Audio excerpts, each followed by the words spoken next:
260 pages of this. Well, now she's 11. But when she was 8, she wrote this entire book. I know, it's you a believe full-length it? novel. I know. And show the map here in the front, because she actually drew the map that's right inside of there. It's incredible. Yeah, the cover's gorgeous too. What were you doing at 8? I was making mud pies outside with my friends, and I know she plays with her friends too, but she was also reading all the time, and I mean all the time, and now she's sharing her passion with others and even teaches classes.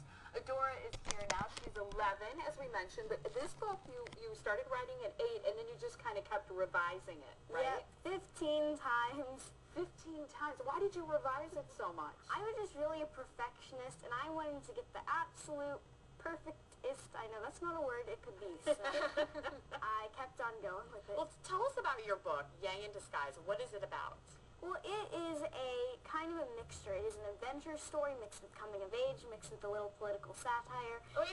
Political satire at 8. What do you know about politics at 8 years old? What were you thinking? Well, I loved watching the news, and I really wanted this book to inspire other kids to take notice of current events. So I mixed in the things that I saw in the news about President Bush, about other world leaders, and I used inspirations from those people in the news for my characters in this book. Is there a certain global conflict that really bothers you or that you highlight in this book? Well, I think that I really highlight, definitely when I was 10, I realized that I had spent half of my life lived during the Iraq War. And so in my book, I talk about harmony over chaos and conflict as a major theme, and how my main character tries to come to terms with his world and tries to make it a more peaceful And one. you use so many big words in your book, Adora. I mean, they're words that a lot of kids are going to have to look up. Disconcertingly, dank, tutelage, triumphantly, culminating. Those are just a few I saw in just paging through it really quick. You have quite a vocabulary. Well, thank you. I definitely do read a lot, and that helps. And so I put in a glossary, and I'm hoping that will be a real teaching and learning tool for kids. And in their classrooms, they can really read through this and then learn lots of new words. You say reading and writing is your life. You read about 2 to 3 books a day. Is that right? Yes. A lot of parents out there are going, well, how can I get my kid to do that, especially during the summertime? What would your advice be? Well, I would say give kids some books that they can relate to, maybe characters that might be around their age, that are facing similar situations, and kids will be able to really look at this book and say, hey, this has some use to me. This is interesting. Maybe I should give it a try. I think that's so neat. One of the things I've read about you is that your dream is to be a lot of different things. A journalist, historian, because I know you love historical fiction, humanitarian, principal, teacher, archaeologist, actress, and talk show host. How do you feel like you're going to have to choose a couple of those things? I've kind of narrowed that down a little bit over time. I think I'm focusing on 3 right now, journalist and show host, and then also writing, of course, and teaching. What is it about being a talk show host specifically that you like about that job? Would it be challenging enough for you? I think so. I really enjoy, definitely the teleprompter is so cool, but of course the people I would meet would be the first #1, because I know that you as host of the show are able to meet lots and lots of interesting people, and so I think that would be an excellent position. That is what we love about our job, isn't it? That is definitely the best part of the job. What are you doing this summer?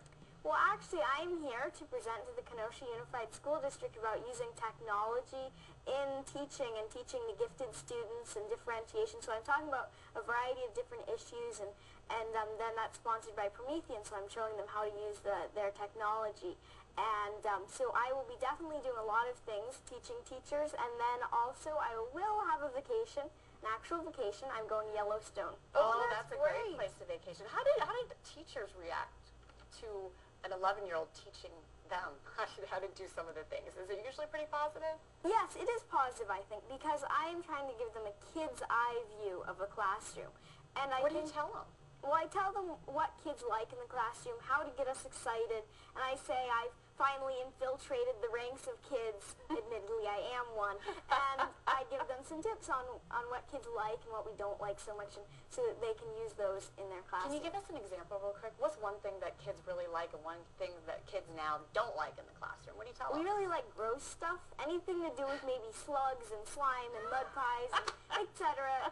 Great. And then some stuff we don't like so much is I think definitely reading stuff, just plain text that doesn't have much multimedia content, so I try to make things interactive because I love to read, and I love especially reading with maybe pictures and videos, and I think that we really need to integrate technology to get kids excited today. I think you're a very poised young lady, and I've read your greatest ambition is to win the Nobel Peace Prize in Literature and Peace, and I think that is a wonderful, very lofty, but a very wonderful goal. So I'm so glad to have you here today, and I know you're going to stick around for a little bit, right? Yep, and I'm so glad to be able to have the opportunity to come back here and meet you again. Yeah, we'll come back again, too, because we just love having you. And here's your website, and I know you blog, too. It's adorasvtalk.com, and check out the spelling there so you know how to spell her name so that you can check out her website. It was great. Thank you so much. Thank you.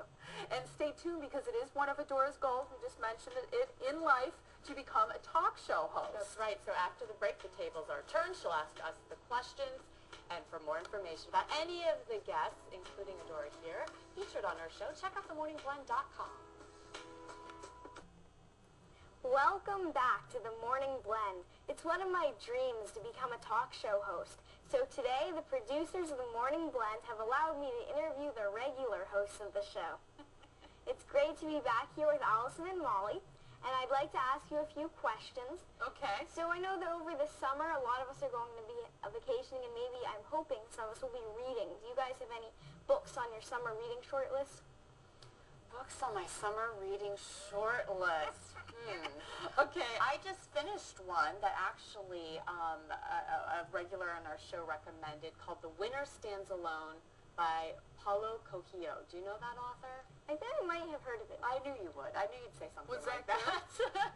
It was wonderful. He also wrote The Alchemist, which is my favorite book Yes. in the entire world. Actually, I read that a long time ago as well. Yes, wasn't it wonderful? It's a Yeah. wonderful short story about kind of the mystery of life and how it unfolds. I'm glad you enjoyed it. Oh, I like that. I just started reading The Four Agreements, and I can't pronounce the author's name, but it's these ancient principles about how you should be living your life, and one of them is make sure your word is impeccable, and they talk about just do the best that you can, saying that your best changes from day to day, and I like it because I can read just a little bit of it before I go to sleep because I'm raising 3 kids, and, you know, it's still a fairly short book. I'm also reading this book called Cold Tangerines, and each chapter is like a short story, and it's about kind of appreciating life and seeing the blessings, sometimes even when things are tough. So I don't read a lot of historical fiction, but those are the kinds of books I like. Those sound good. Yeah. Wow, well, both of you seem to be reading very inspirational books.